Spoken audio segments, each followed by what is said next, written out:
చంద్రబాబు గారు కూడా మొదటి 2 ఏళ్ళు బాగానే వెళ్ళారు. ఉమ్, ఆ తర్వాత వాళ్ళ మిస్సెస్ అన్నారన్నటువంటి కారణం పెట్టుకుని బయటికి వెళ్ళిపోయారు. ఉమ్, అది వాళ్ళిద్దరి దగ్గర సేమ్ యాటిట్యూడే. ఉమ్, ఇద్దరు మొదట్లో వచ్చి తర్వాత వెళ్ళారు. ఈ దఫా వస్తారు రారా అనేది చూడాలి. ఉన్న 11 మందిలో సభలో సరిగ్గా స్ట్రాంగ్ గా మాట్లాడే వ్యక్తులు లేరా? ఉన్నారు 11 మందిలో నాకు తెలిసి 8 మంది స్ట్రాంగ్ వాయిస్ ఉన్నవాళ్ళు, సబ్జెక్ట్ ఉన్నవాళ్ళు. ఉహు, జగన్ గారు కాకుండా. జగన్ కంటే ఎక్కువ మాట్లాడగలరు వాళ్ళు.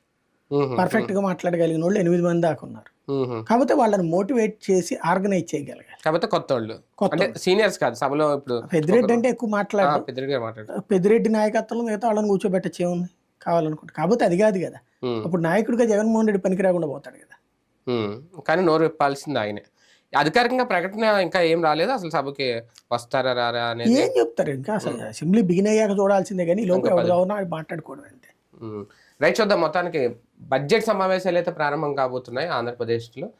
అది కూడా ఒక రకంగా మొదటి సమావేశాలు అని చెప్పాలి. మరి జగన్మోహన్ రెడ్డి గారు ప్రతిపక్ష హోదా ఇస్తారా లేదా అనేది, అసలు ఆయన వస్తారా లేదా అనేది ప్రజల తరపున ప్రశ్నించడానికి ప్రతిపక్షం అయితే ఖచ్చితంగా సభలో ఉండాలి. ఆయన నిర్ణయం ఎలా ఉంటుంది, ఇప్పటికే ఆయన బెంగళూరు టూర్ మీద కూడా ఇది ఎగ్గొట్టడానికే కావాలని జంప్ అయిపోయారనే ప్రచారం కూడా. ఇవన్నీ వాస్తవాలు అవాస్తవాలు చూడాలంటే వేచి చూద్దాం.